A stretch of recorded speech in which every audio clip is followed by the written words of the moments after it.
What happens when an industry demands protection from competition by outlawing the sun? That was the satirical premise behind the petition of the candlemakers, written by French economist Frédéric Bastiat in 1845. In it, Bastiat argues that candlemakers should demand that the government block out sunlight to force people to buy more candles. Now, I know this sounds crazy, but if you pay close attention, you've probably heard similar arguments before, you just didn't realize it. Because as Bastiat wrote, sunlight is an unfair foreign competitor for candlemakers because it provides free light, hurting their sales. As a result, they demand shutters, curtains, and anything else that could block out the sun.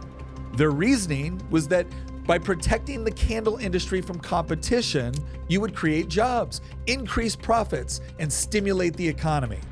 Does that sound familiar? Because it's pretty close to all of the arguments protectionists make today, maybe just not to the scale of actually demanding that the sun be outlawed. Instead, industries lobby for tariffs, subsidies, and regulations to shield themselves from competition, all while claiming that these measures will save jobs or protect the economy. And that's precisely why Bastiat wrote the petition of the candlemakers, because he recognized the truth that these measures don't create wealth. They simply shift it around to whoever has the ear of politicians. Blocking the sun may in fact help the candlemakers, but it hurts everyone else who benefits from free sunlight.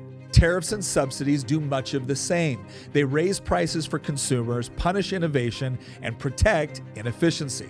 The problem is, while we can recognize how insane it is to demand that the sun be blocked out, many politicians, and yes, voters, don't seem to realize that the same exact logic is at play when companies demand that the government protects them from competition.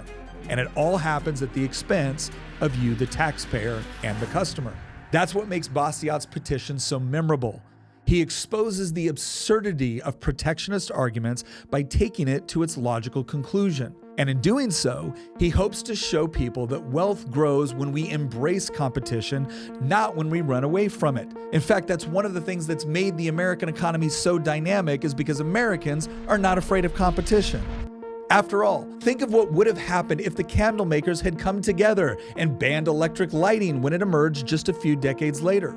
Ultimately, the petition of the candlemakers may have been written nearly 2 centuries ago, but its lesson is timeless. Economies thrive when people are free to innovate, trade, and compete without artificial political barriers.